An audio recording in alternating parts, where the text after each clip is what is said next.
অনেকে স্লোগান দিচ্ছেন মুসলমানরা আজ তলোয়ার বিক্রি করে জায়নামাজ ক্রয় করেছে। আমি বলি জায়নামাজ ক্রয় করলে তো ভালো ছিল। মুসলমানরা তলোয়ার বিক্রি করে জায়নামাজও ক্রয় করেনি, মুসলমানরা তলোয়ার বিক্রি করে নাট্যশালা তৈরি করেছে। মুসলমানরা তলোয়ার বিক্রি করে বিজাতীয় সংস্কৃতিতে নিজেদেরকে ডুবিয়ে দিয়েছে। মুসলমানরা তলোয়ার বিক্রি করে নিজেদের অস্তিত্বকে মাটির সাথে মিশিয়ে দিয়েছে। যে আরব ভূমি সারা পৃথিবীর জন্য মুসলিম নেতৃত্বের আতুরঘর হওয়ার কথা ছিল, সেই আরব ভূমিতে সিনেমা হল তৈরি করেছে। তলোয়ার বিক্রি করে জায়নামাজ ক্রয় করেছে। বরং তারা তলোয়ার বিকৃত করেছে জায়নামাজের দোয়াকে পর্যন্ত উঠিয়ে দিয়েছে। তারা এমনভাবে শুরু করেছে, শবে বরাতকে বেদাত বলল, শবে মেরাজকে বেদাত বলল, আল্লাহর কাছে নফল ইবাদত বন্দেগী করা, কাজায়ে হাজাতের জন্য নামাজ পড়া, একের পর এক সবগুলোকে বেদাত বলল। 20 রাকাতের তারাবিকে ভেঙে দিয়ে 10 রাকাতে পরিণত করে দিল। 20 রাকাতের তারাবির মধ্যে মুসলমানদের যে জজবাত ছিল সেটাকে ভেঙে দিয়েছে। পীর ও মুর্শিদের প্রতি মুসলমানদের যে আনুগত্য ছিল সেই আনুগত্যের চেইনকে ভেঙে দিয়েছে। মুসলমানরা সেন্ট্রালাইজড ছিল সারা পৃথিবীতে, বিভিন্ন খানকা কেন্দ্রিক যে সেন্ট্রালাইজেশন ছিল মুসলমানদের, সেই সেন্ট্রাল নেতৃত্বকে ভেঙে মাটির সাথে মিশিয়ে দিয়েছে।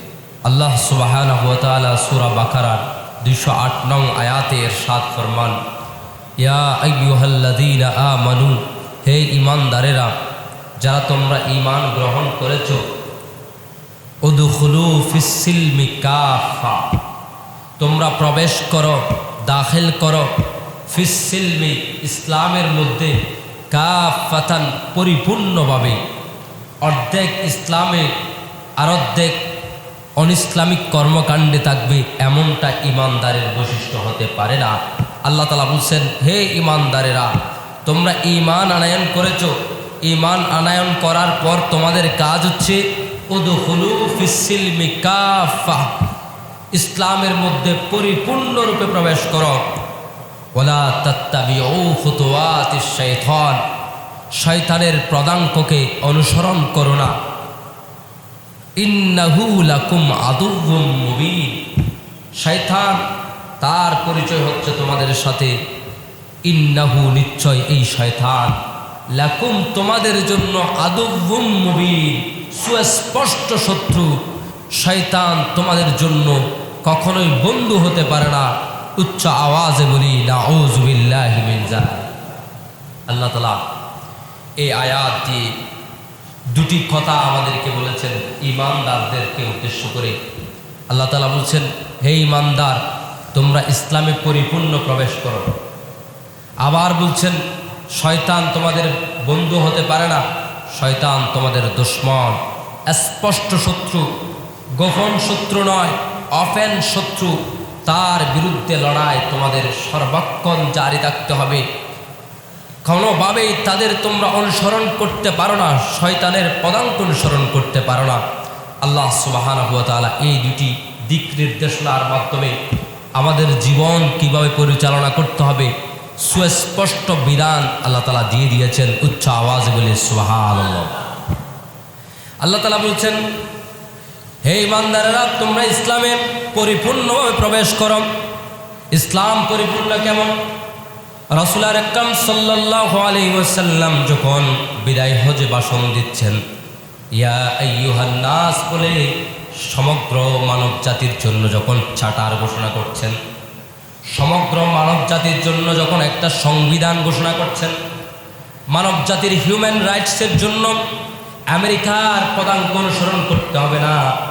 রাসূল আরবি সাল্লাল্লাহু আলাইহি ওয়াসাল্লাম হিউম্যান রাইটসের জন্য আমেরিকার হিউম্যান রাইটসের আগে 1200 বছর আগে আল্লাহর হাবিব বিদায় হজের ভাষণে সুন্দরভাবে উপস্থাপন করে দিয়েছেন মানব জাতির মুক্তির সনদ কি হবে। উচ্চ আওয়াজে বলি সুবহানাল্লাহ। আল্লাহর হাবিব ময়দানে, আরাফার ময়দানে যখন ভাষণ দিচ্ছেন, ভাষণ দেওয়া শেষ হতে না হতে আল্লাহর কোরআনের আয়াত নাজিল হলো, আল ইয়াউমা আকমালতু লাকুম দীনাকুম ওয়া আতমামতু আলাইকুম নি'মাতি ওয়ারাদিতু লাকুমুল ইসলাম দীনা। আল্লাহ তাআলা আয়াত নাজিল করে ঘোষণা দিয়ে দিলেন, সুস্পষ্ট করে দিলেন। আল্লাহর হাবিব হুজুর আকরাম সাল্লাল্লাহু আলাইহি ওয়াসাল্লামকে উদ্দেশ্য করে সমগ্র মানব জাতিকে জানিয়ে দিলেন, আজকে থেকে তোমাদের দিন পরিপূর্ণ দিন হয়ে গেছে। তোমাদের দিনের মধ্যে কোনো অংশ কম নেই। সমস্ত দিন পরিপূর্ণ হওয়ার জন্য তোমাদের জন্য আজকের দিনটাই শ্রেষ্ঠতম দিন। আজকে আমি তোমাদের দিনকে পরিপূর্ণ করে দিলাম, তোমাদের জন্য নেয়ামতকে পরিপূর্ণ করে দিলাম, তোমাদের জন্য একমাত্র ধর্ম হিসেবে ইসলামকে চয়েস করে দিলাম। উচ্চ আওয়াজে বলি সুবহানাল্লাহ। অন্য আয়াতে আল্লাহ তাআলা আবার এটাও স্পষ্ট করে দিচ্ছেন, ওয়ামাই ইয়াবতাগি গায়রাল ইসলামি ফালাই ইউকবালা মিনহু। আল্লাহ তাআলা ইরশাদ করে দিচ্ছেন, দুনিয়ার মানুষ ইসলামকে তোমাদের পরিপূর্ণ ধর্ম করার পরেও যদি তোমরা কেউ অন্য ধর্মকে গ্রহণ করো, অন্য কোনো মতবাদকে গ্রহণ করো, কখনো সোশ্যালিজমকে গ্রহণ করেছো, কখনো ক্যাপিটালিজমকে গ্রহণ করেছো, কখনো ডেমোক্রেসির নামে খেলাফতকে তোমরা ছুঁড়ে ফেলে দিয়ে শয়তানের পরছনায় পড়েছো, কখনো আমেরিকার দালালি করেছো, কখনো চীনের দালালি করে, কখনো সোভিয়েত ইউনিয়নের দালালি করে, কখনো রাশিয়ার দালালি করে তোমরা যদি তোমাদের আলাদা আদর্শ তৈরি করতে চাও, তাহলে তোমাদের জন্য আমি ঘোষণা দিয়ে রাখলাম, ওয়ামাই ইয়াবতাগি গায়রাল ইসলাম, যে ইসলাম ছাড়া অন্য কিছুকে তালাশ করে মতাদর্শ হিসেবে গ্রহণ করে, ফালাই ইউকবালা মিনহু, তার থেকে ওই মতাদর্শকে গ্রহণ করা হবে না এবং তার ইবাদত বندگিও আল্লাহর দরবারে কবুল করা হবে না। উচ্চ আওয়াজে বলি নাউযুবিল্লাহ। আল্লাহ তাআলা এই আয়াতগুলোকে যদি আপনি এক জায়গায় করেন, তাহলে আপনার কাছে একটা থিম দাঁড়াবে যে আল্লাহ তাআলা ইসলামকে সাধারণ কোনো ধর্মের মতো করেননি। পৃথিবীতে ৩,৫০০-এর অধিক ধর্ম আছে, তন্মধ্যে শুধু ভারতীয় মহাদেশে ১৬০০-র অধিক ধর্ম চর্চা হয়। আল্লাহ তাআলা ওইসব ধর্মের মতো ইসলামকে করেননি। ইসলাম স্পেশালাইজড, ইসলাম একদম পরিপূর্ণ, কমপ্লিট কোড, লাইফের যা কিছু লাগবে পরিপূর্ণ কোডিং করে দেওয়া হয়েছে ইসলামের মধ্যে। কোনো বিষয়ে কারো দ্বারস্থ হতে হবে না, এমনভাবে ঢেলে সাজিয়ে দিয়েছেন আল্লাহ তাআলা ইসলামকে। কিন্তু মুসলমান, আজকে একজন মুসলমানের দিকে যদি আমরা তাকাই, মুসলমানদের বিশ্বাসগত দিক, যে তার এতেকাদ, তার যে ভিতরগত দিকটা, এটা যদি খুলে দেখা হয়, মুখে বলে একটা, অন্তরে ধারণ করে আরেকটা। মুসলমানের এমন অবস্থা হয়েছে, একজন মুসলমানকে দাঁড়িয়ে যদি জিজ্ঞেস করা হয়, তুমি বলো পৃথিবীতে তুমি একজন মুসলিম হিসেবে তোমার ধর্মচর্চা ইসলাম হয় আমি দেখছি, এটা দৃঢ়ভাবে বিশ্বাস করেছে বলে সে কখনো ক্যাপিটালিজমের কাছে যায়, কখনো সোশ্যালিজমের কাছে যায়, কখনো সে কমিউনিজমের কাছে যায়। সে নিশ্চিতভাবে বলতে পারছে না যে ইসলামী অর্থনীতি আমাকে মুক্তি দিতে পারে। ইসলামী অর্থনীতির একটা কাঠামো আছে, ওই কাঠামোকে ফলো করে আমরা মুক্তির সনদ দিতে পারি সারা বিশ্বের জন্য। আজকের মুসলমান এ কথা বিশ্বাস করছে না। মুসলমানদের গৌরব উজ্জ্বল যে ইতিহাস ছিল, সেই ইতিহাস সবাই বলে যাচ্ছে, কিন্তু ইতিহাস থেকে কেউ শিক্ষা গ্রহণ করছে না। যখন পৃথিবীতে পরিপূর্ণ সুদভিত্তিক অর্থব্যবস্থা ছিল, এই সুদভিত্তিক অর্থব্যবস্থার সবচেয়ে বড় ফায়দা যারা পেয়েছিল এই পৃথিবীতে, তারা ছিল ইহুদিরা।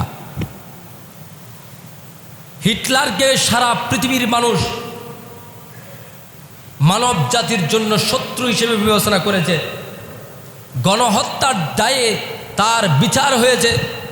গণহত্যার দায়ে তার বাহিনী, যে নাৎসি বাহিনী, যেখানে পেয়েছে মানুষ তাদেরকে ফাঁসিতে জড়িয়ে দিয়েছে, ফাঁসি দিয়ে তাদেরকে হত্যা করেছে। তাদের বিচার সারা পৃথিবী দেখেছে।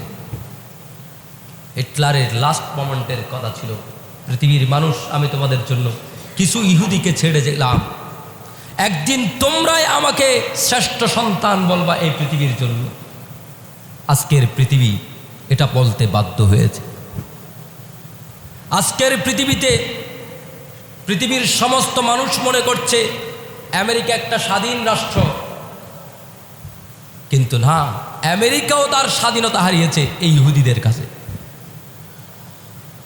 আমেরিকাও তার স্বাধীনতা হারিয়েছে, যদিও বিশ্বাস করতে কষ্ট হয়। কিন্তু আজকের আধুনিক প্রযুক্তির কারণে আমরা সোশ্যাল মিডিয়া নয়, শুধু অসংখ্য আধুনিক প্রযুক্তি আছে যার মাধ্যমে ইনফরমেশন খুব সহজে ট্রান্সফার হয়, আপনি সহজেই পেতে পারেন।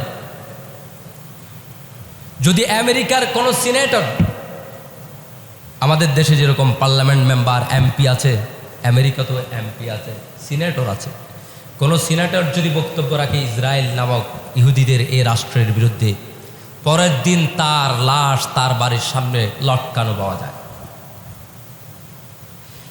এইপেক, আমেরিকা ইসরায়েল AIPEC, এইপেক একটা সংগঠন দাঁড় করিয়েছে আমেরিকার ভিতরে। এই সংগঠন আমেরিকার রাজনৈতিক লবিস্ট ফার্ম হিসেবে কাজ করে। রাজনীতিতে তাদের অবস্থান এমনভাবে, আগামীতে পার্লামেন্টে কে প্রধানমন্ত্রী হবে, কে রাষ্ট্রপতি হবে, এগুলো তারাই নির্ধারণ করে দেয়। এমন অবস্থায় চলে এসেছে। কীভাবে এসেছে তার একটা বিশাল বিস্তৃত বিষয় আছে। আল্লাহর হাবিব হুজুর আকরাম সাল্লাল্লাহু আলাইহি ওয়াসাল্লাম মুসলমানদেরকে সেই বিষয়টা 1400 বছর আগে বলে দিয়েছে। পৃথিবীতে যদি রাজত্ব করতে চাও মুসলমান, তোমাদেরকে একটা বিষয় সব সময় গুরুত্বের সহকারে দেখতে হবে। সারা পৃথিবীতে মুসলমান ইসলামের বিজয় পতাকা উড্ডীন করেছে, সারা পৃথিবীতে ইসলামের দাওয়াতি কার্যক্রম করেছে। সব কিছুর পিছনে আল্লাহর হাবিবের সেই ভবিষ্যৎবাণীর অনুসরণের কারণে পেরেছে। সেই ভবিষ্যৎবাণী ছিল, মুসলমান তোমরা যদি ব্যবসা বাণিজ্যের মধ্যে থাকো তাহলে তোমরা পৃথিবীর রাজত্ব করতে পারবা। উচ্চ আওয়াজ বলে সুবহানাল্লাহ। ব্যবসা যার হাতে, বাণিজ্য যার হাতে কন্ট্রোল হয়, পৃথিবী তার হাতেই কন্ট্রোল হয়। মুসলমানকে আমেরিকান, ব্রিটিশরা, সোভিয়েত ইউনিয়ন টেকনিক্যালভাবে মুসলমানকে একটা কৃতদাসে পরিণত করে দিয়েছে। মুসলমানের সন্তান ব্যবসা বাণিজ্যের দিকে আগ্রহী হয় না। মুসলমানের সন্তান এখন বেশি আগ্রহী বড় জায়ান্ট কোম্পানিতে সে চাকরি করবে, সে বড় একটা মাল্টিন্যাশনাল কোম্পানিতে জব করবে।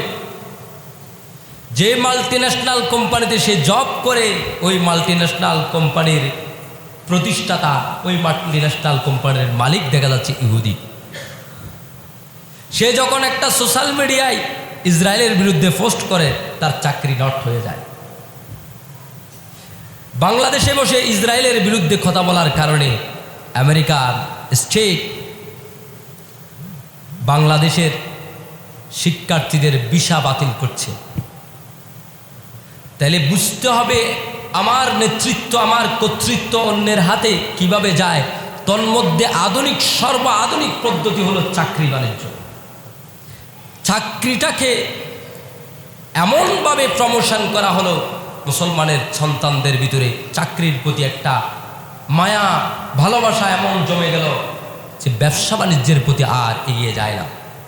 চট্টগ্রামের মুসলমান, আমি বাইরের কথা বলছি না, চট্টগ্রামের মাটিও মানুষ যারা ছিল, আজকে থেকে 50 বছর আগের ইতিহাস যদি আমরা পর্যালোচনা করি, চট্টগ্রামের মানুষকে চাকরি দিয়ে খুশি করতে পারত না।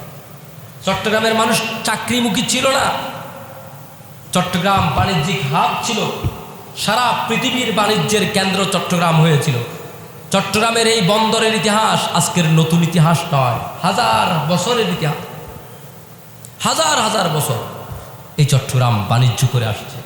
কিন্তু এখন চট্টগ্রামের ছেলেদের ভিতরেও চাকরির প্রতি একটা আলাদা অ্যাট্রাকশন সৃষ্টি হয়ে গেছে, হাইপ তৈরি হয়েছে।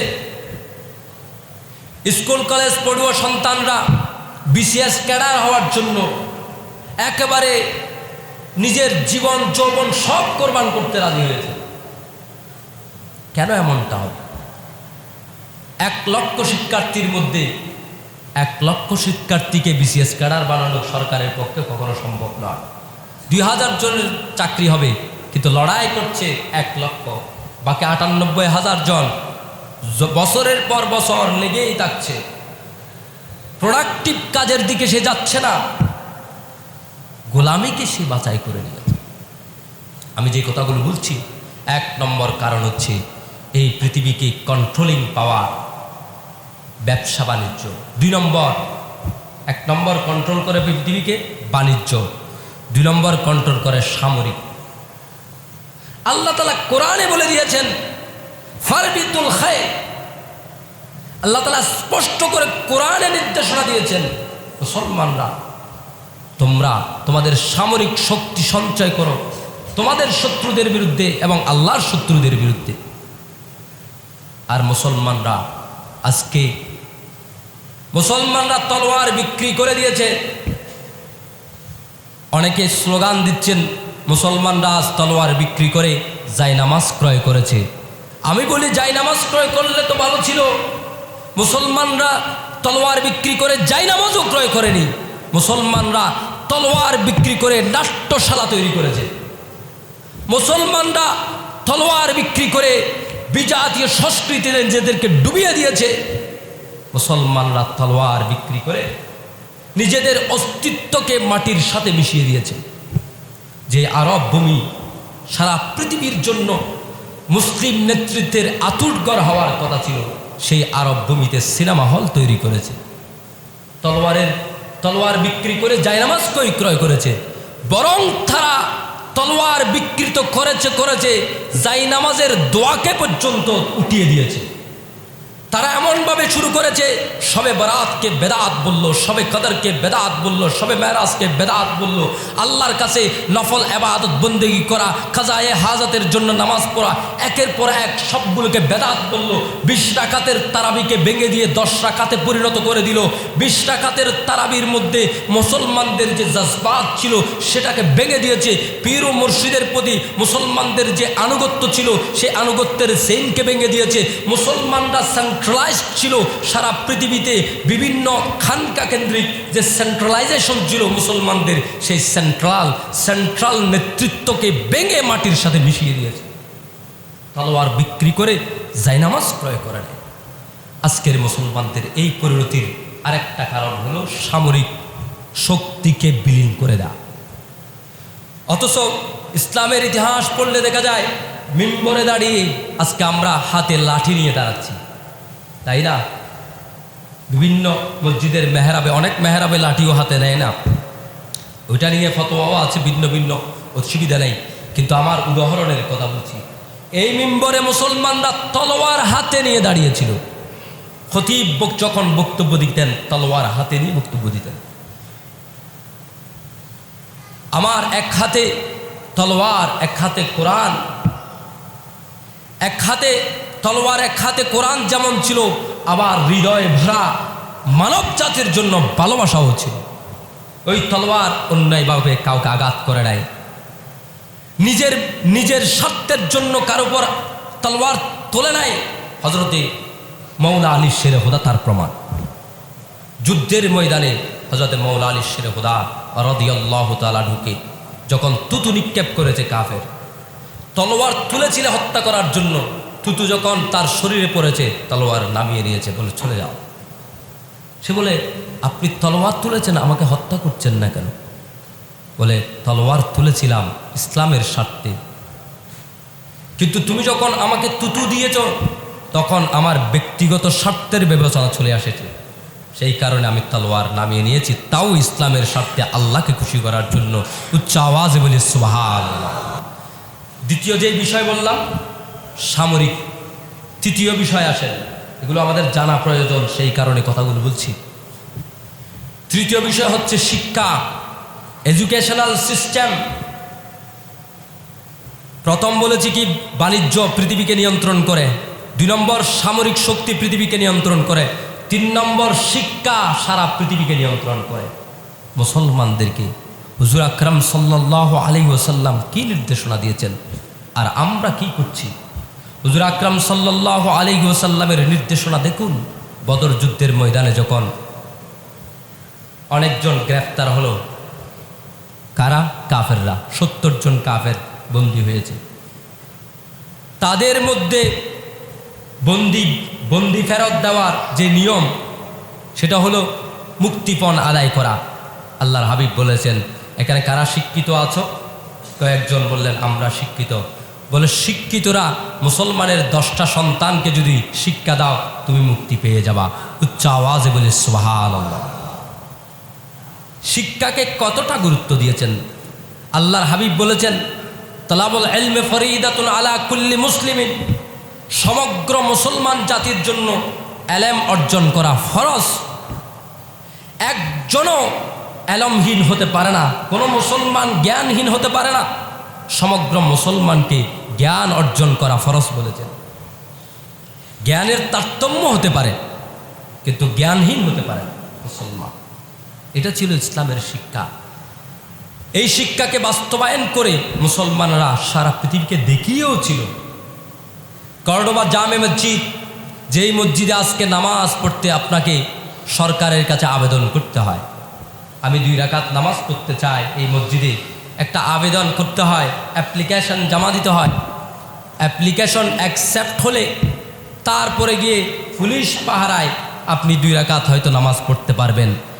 1000 জনের মধ্যে হয়তো 1 জনের ভাগ্যে জুটে এটা। সেই কর্ডোবা জামে মসজিদ স্পেনে, এই কর্ডোবা, এটা এই যে কর্ডোবার কথা বলছি স্পেনের, এটা আন্দোলন ছিল মুসলমানদের নেতৃত্বে। এই স্পেনের জামে মসজিদের ইতিহাস আমেরিকানরা, ইউরোপিয়ানরা হাঁটু গেড়ে মুসলমানদের ড্রেস কোড পরে মুসলমানদের ইমামের কাছে শিক্ষা অর্জনের জন্য আসতো। উচ্চ আওয়াজে বলি সুবহানাল্লাহ। এটাই ছিল মুসলমানদের ইতিহাস।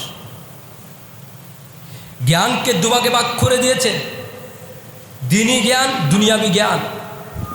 কে বলেছে দ্বীনি জ্ঞান দুনিয়াবি জ্ঞান? এটা একটা ষড়যন্ত্র, চক্রান্ত করেছে। মুসলমান এটাকে অ্যাকসেপ্ট করে নিয়েছে। দ্বীনি জ্ঞান, দুনিয়াবি জ্ঞান বলতে কোনো আলাদা জ্ঞান নেই। পৃথিবীর সমস্ত জ্ঞানই দ্বীনি জ্ঞান।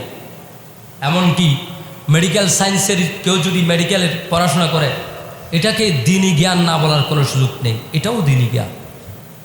আগেকার মুফাসসির, মুহাদ্দিস তাদের লিস্ট করেন। গত 300 বছর আগের পৃথিবীতে যত মুহাদ্দিস মুফাসসির ছিল, যত ফকিহ ছিল, তাদের জীবনী পড়েন, ইতিহাস আপনি দেখে চোখ উপরে উঠে যাবে। এক একজন মুফাসসির সমান তালে মেডিকেল সায়েন্টিস্ট ছিল, সমান তালে জিওগ্রাফির উপর ধারণা রাখত, সমান তালে তিনি কেমিস্ট্রির উপর ধারণা রাখত, ফিজিক্সের উপরে ধারণা রাখত। ইমাম ফখরুদ্দিন রাজি রহমতুল্লাহের কথা সারা পৃথিবী জানে। সমান তালে ফিলোসফার, সমান তালে কেমিস্ট্রির উপরে তার কিতাব ছিল, কিতাবুল কিমিয়া, আলাদা কিতাব লিখেছেন।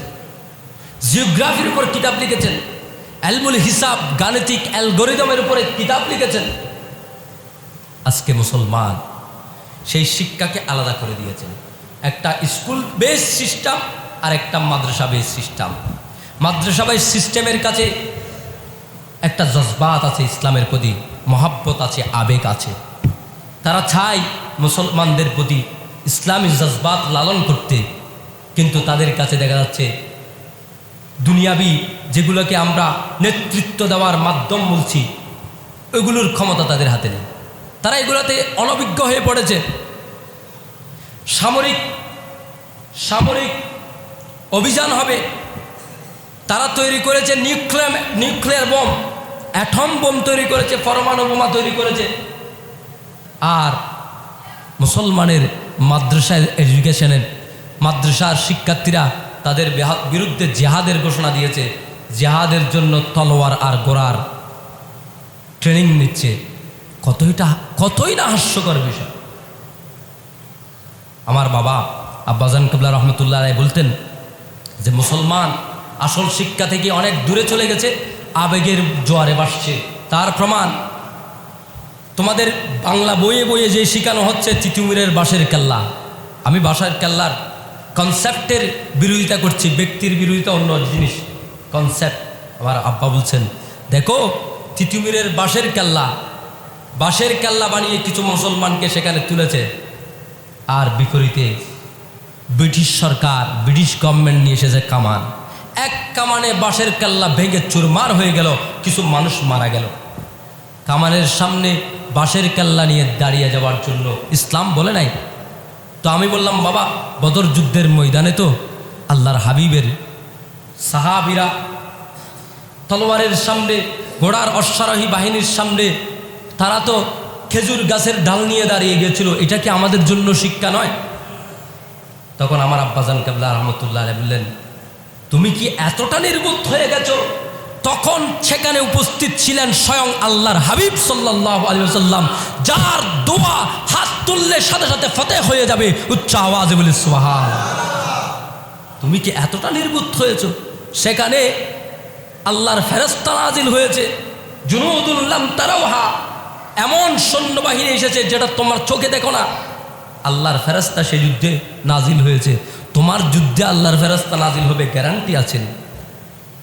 সেজন্যই তোমাকে বলেছে কোরআন, তুমি শক্তি সঞ্চয় করো।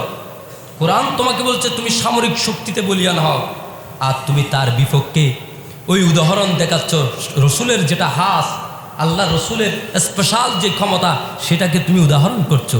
হবে না তোমার এই উদাহরণ, এটা তোমার আবেগ জজবাত। একদম নিরুপায় হয়ে গেলে, তোমার যখন কিছুই নেই, যেমনটা ফিলিস্তিনিরা করছে, এটা তাদের সঠিক আছে। কারণ ফিলিস্তিনিদের হাতে তখন কিছুই নেই, তখন পাথরই তাদের একমাত্র সম্বল।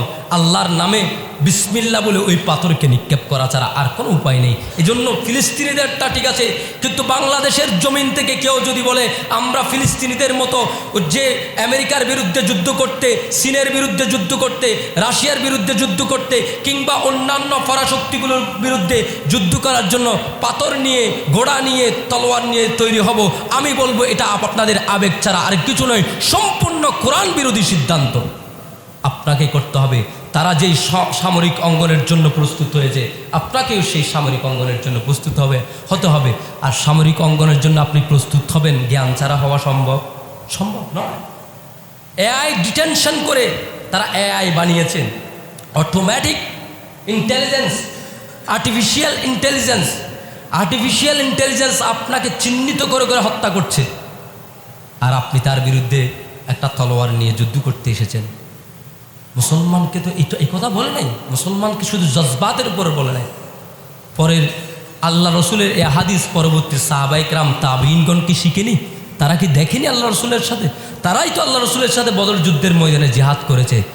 তারা কি করেছেন দেখো, হযরত ওমর রাদিয়াল্লাহু তাআলা আনহু পৃথিবীতে এই সেনাবাহিনীর রেশন এটা প্রথম চালু করেছেন হযরত ওমর রাদিয়াল্লাহু তাআলা।